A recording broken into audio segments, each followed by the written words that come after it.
Just when I thought the pendulum had started to swing back on the transgender insanity, it seems Canada is doubling down on this irrational circus. Recently, on February 10th, 2026, we had one of the deadliest mass shootings in Canadian history at a secondary school in Tumbler Ridge, BC. Almost none of the media coverage in Canada mentioned that the shooter was transgender. Instead, they tried to hide and minimize this fact, because it's well known that transgender people experience disproportionately higher levels of mental health conditions. But we can't say this in Canada. So the government's law enforcement and media strategy is misdirection. Of course, blame the big evil US tech company. We now know OpenAI banned the shooter's account after it was flagged for troubling posts, including scenarios of violence. This has created the perfect fall guy to blame for this tragedy. And that's exactly what they're doing. If only we knew OpenAI banned their account, this tragedy would have never have happened. Please.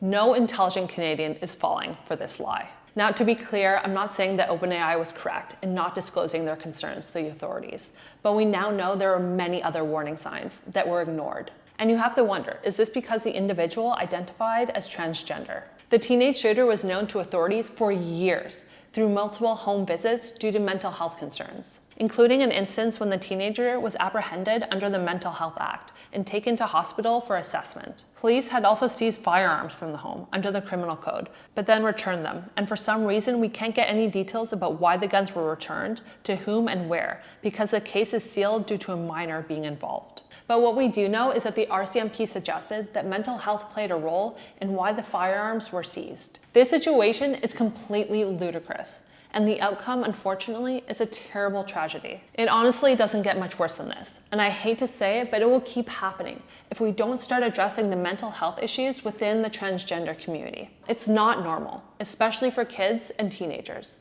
But in Canada, not only do we support it, but actively encourage it. For example, at the entrance of many Canadian schools, the pride flag can be seen flying below the Canadian flag. One of the top comments on this post says, "It's unnecessary and inappropriate. Flying the progress flag at schools isn't about love, acceptance, or inclusion. The Canadian flag already represents all of us, gay, straight, trans, everyone. The progress flag is political and divisive. It doesn't speak for everyone, and it creates a hierarchy of identities. Worse, it normalizes ideology in classrooms and exposes kids to concepts that, in many cases, simply aren't age appropriate." I thought this was so well said, and I completely agree. Another thing that needs to be said in the aftermath of this tragedy is that we haven't really taken a second to question how we support people with mental health conditions, or if people with mental health conditions should have access to guns. Instead, the government and law enforcement wash off the bloodstains from their hands by diverting the blame to some big US tech company. If only we knew, give me a break. You wouldn't have done anything differently.